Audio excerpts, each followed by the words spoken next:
Sir sir पहले जो आपने बताया सर वो मिस हो गया है, डिस्कनेक्ट हो गया सर, लिंक बंद हो गया था। अच्छा चलें। अब क्या मिस हो गया? सर कुछ भी नहीं, आप रिकॉर्डिंग स्टार्ट हो गई, आप अच्छा कंटिन्यू चलिए, करें। अब हम आगे प्रोसीड करते हैं। अच्छा, मैं आप लोगों को ये बता रहा था कि अ, जो the Qanun Shahadat order was promulgated to bring it in within line with injunctions of Islam, ये इसका ऑब्जेक्टिव था। लेकिन ये इसका बीइंग लॉ ऑफ एविडेंस इसका ऑब्जेक्टिव नहीं था। ये इसका बीइंग, बच्चों, कानून शहादत ऑर्डर का एक वेरी बेसिक ऑब्जेक्टिव है। इतना बेसिक ऑब्जेक्टिव कि हर प्रोविजन कानून शहादत ऑर्डर की उस उस ऑब्जेक्टिव के साथ जुड़ी है। आपने जब जब भी कानून शहादत ऑर्डर का कोई आर्टिकल पढ़ना है तो आपके जहन में एक ही बात होनी चाहिए कि इस आर्टिकल का ऑब्जेक्टिव वही है जो सर बाबर ने बताया था, वेरी बेसिक ऑब्जेक्टिव। अब वो वेरी बेसिक ऑब्जेक्टिव क्या है, देखिए मैं आपको बताता हूं। थोड़ी देर के लिए फर्ज कर लीजिए कि एक एक अच्छा, अगर आप मुझे इजाजत दें तो मैं बाहर बैठ जाऊं, लेकिन फिर मेरी तस्वीर थोड़ी सी क्लियर नहीं आएगी। सर नो तो कोई इश्यू। दिक्कत, चलो, आवाज आ रही है। मैं लेक्चर दे रहा हूँ, लाइट ऑन कर दो ना बाहर वाली। हाँ। ओहो, नॉरेंज, मैं लेक्चर रिकॉर्ड कर रहा हूँ। तो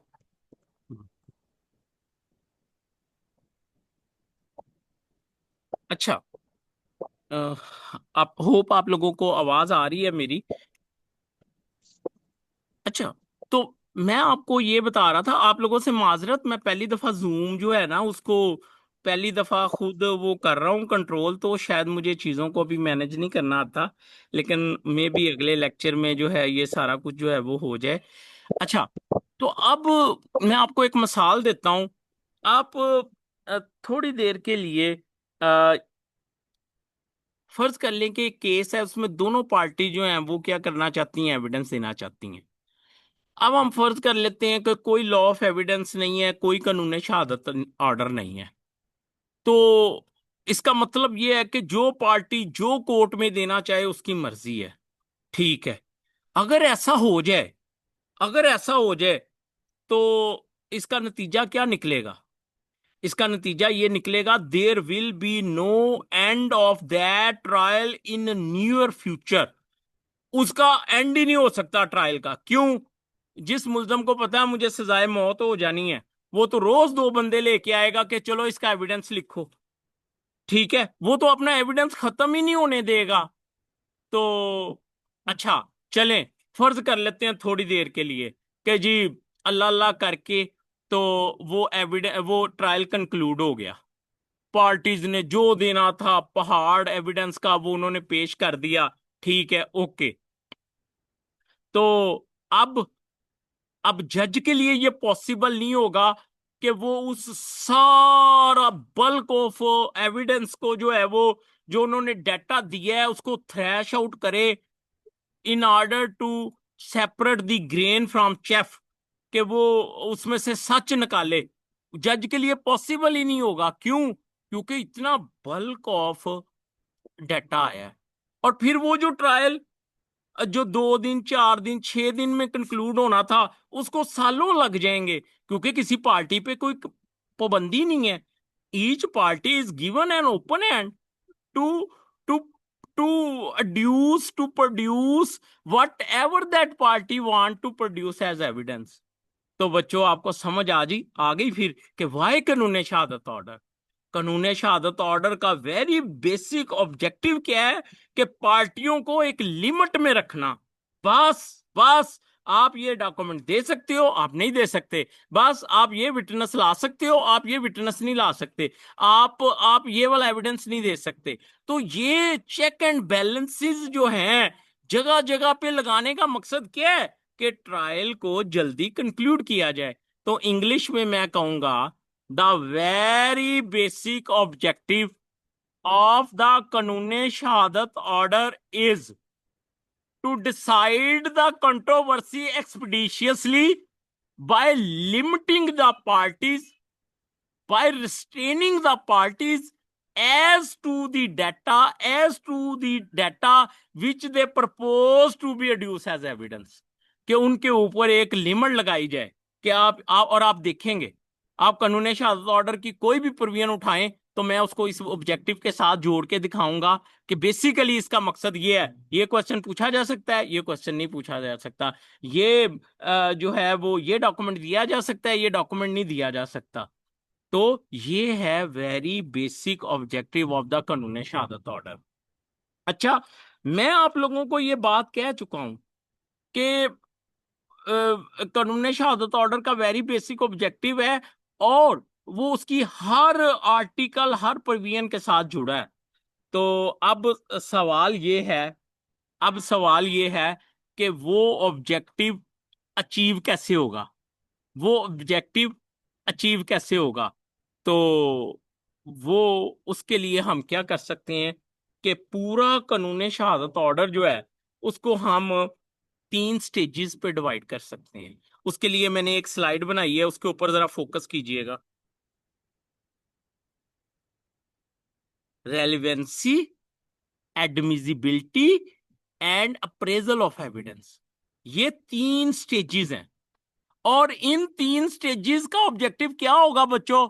the very basic objective of these stages is to decide the controversy expeditiously by restraining the parties as to the data proposed by them to be produced as evidence, relevancy, admissibility and appreciation। और एक चीज बताऊं, इनकी stages भी हैं। सबसे पहले relevancy, अब इसको आप इजी ना लीजिएगा, ये पेपर में क्वेश्चन भी आ जाता है।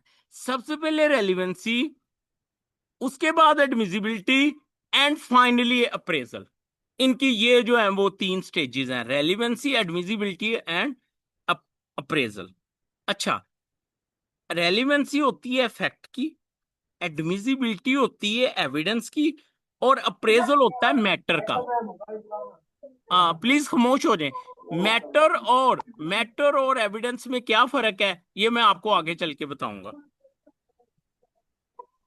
अब फर्स्टली, सेकेंडली और थर्डली, ओके। अच्छा जी, अब रेलिवेंसी ऑफ फैक्ट से कौन से आर्टिकल डील कर रहे हैं और एविडेंस से कौन से डील कर रहे हैं और अप्रेजल से कौन से डील कर रहे हैं, ये आपके सामने जो है वो आ रहे हैं, ठीक है। अच्छा, अब अच्छा ये मैं आपको बता दूं कि जो पुराना लॉ ऑफ एविडेंस था ना, उसमें तो सेक्शन की तरतीब भी इसी हिसाब से थी, रेलिवेंसी, एडमिसिबिलिटी, अप्रेजल। लेकिन कानूनी शहादत ऑर्डर में ये जो तरतीब है इसको चेंज कर दिया गया, बेस्ट नोन टू लेजिस्लेशन, के वो तरतीब जो है उसको क्यों चेंज किया गया। अच्छा, अब बच्चों इसको समझने के लिए, रेलिवेंसी ऑफ फैक्ट को समझने के लिए हमें 3 डेफिनेशंस के ऊपर फोकस करना पड़ेगा, फैक्ट, फैक्ट इन इशू और रेलिवेंट फैक्ट। और दूसरी जो प्रोविजन है वो है जो एडमिसिबिलिटी ऑफ एविडेंस है, उसको समझने के लिए हमें 2 डेफिनेशन के ऊपर फोकस करना पड़ेगा, एविडेंस ऑफ डॉक्यूमेंट। और अप्रेजल ऑफ एविडेंस को समझने के लिए हमें fact proof, disproved, not proved, presumption, ये चीजें जो है ना, इनकी डेफिनेशंस को हमें जो है वो देखना पड़ेगा। ये जो डेफिनेशंस हैं ये तो मैं आपको आगे डिटेल में करवाऊंगा, अभी तो बस हम इनका बर्ड आई व्यू लेंगे अपना वो कॉन्सेप्ट क्लियर करने के लिए, जो मैंने आपको बताया है कि वेरी बेसिक ऑब्जेक्टिव है और 3 स्टेजेस के जरिए वो ऑब्जेक्टिव जो है वो क्या होता है, वो हासिल होता है, ठीक है। अच्छा, उसके बाद अब हम सबसे पहले रेलिवेंसी ऑफ फैक्ट को जो है वो देख लेते हैं। ले जी, अब तक की जो हमारी डिस्कशन है उसका अपशॉट ये है, शुरू में मैंने आपको मोटिवेट किया है, उसके बाद मैंने आपको वेरी बेसिक ऑब्जेक्टिव बताया है कानून शहादत ऑर्डर का, और उसके बाद मैंने आपको बताया है कि 3 स्टेजेस हैं जिसके जरिए जो है वो ऑब्जेक्टिव अचीव किया जा सकता है। और वो 3 स्टेजेस जो हैं वो सारी कानून शहादत ऑर्डर की जो प्रोविजंस है वो उससे डील करती हैं। यहाँ तक किसी का क्वेश्चन है तो वो पूछ ले, या मुझे आप अप्रिशिएट कर दें तो हम लोग आगे चलें। जी बोलिएगा जरा, ये कैसे मैं आपको वो म्यूट अनम्यूट करूं? मैं मन्ना। यस सर, माशाल्लाह से बहुत अच्छे तरीके से समझ आई है। माशाल्लाह माशाल्लाह। जी बाकी लोग? जी सर, बहुत अच्छा जा रहा है, ठीक हो गया सर है। अभी मैं कह रहा जी हूँ अभी तक जो पढ़ा है वो बिल्कुल सर, ठीक क्लियर जा है। रहा है, सही समझ आ रही है। मैं फिर प्रोसीड करूं आगे? मैं यस मतलब सर। जी अगर सर, किसी आप का कोई यस सर। क्वेश्चन है यहाँ तक तो जी कर सर। ले। जी जी सर, बहुत अच्छा करवा रहे हैं, कंटिन्यू करें। चले कंटिन्यू करते हैं, कंटिन्यू करते हैं, ठीक है। अच्छा जी, अच्छा एक चीज आपको बता दूं मैं आपको कि जैसे सीआरपीसी जो है, सीआरपीसी तो आ, उसका जो आखिर में शेड्यूल 2 है, हमने जब भी देखना है कि आ, कि कोई ऑफेंस बेलेबल है या नॉन बेलेबल है तो हम वो शेड्यूल 2 में जाके देखते हैं।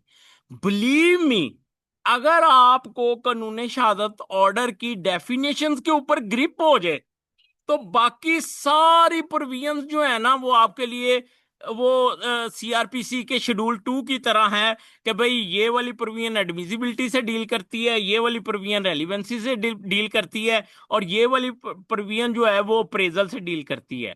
कॉन्सेप्ट जो है उनके वो डेफिनेशंस के अंदर ही दिए गए हैं, जो कि हम इंशाल्लाह डेफिनेशन जब करेंगे तो हम उनको बड़ी अच्छी तरह से करेंगे। ले जी, मैं आगे प्रोसीड करता हूं। अगर आपके पास कानून शहादत ऑर्डर है तो मैं जो व्हाट्सएप ग्रुप बनाया है, मैं पेज की तरफ से बना है, मैं उसमें ना एग्जाम के पॉइंट ऑफ व्यू से आपके साथ वो अपडेटेड बेर एक्ट इंग्लिश में उर्दू में वो भी आपसे शेयर कर दूंगा। और आप सब लोगों के पास वो होंगे मेरे कॉलेज लाइफ के जब मैं सिविल जज की तैयारी कर रहा था उसके नोट्स होंगे, वो भी शेयर कर दूंगा।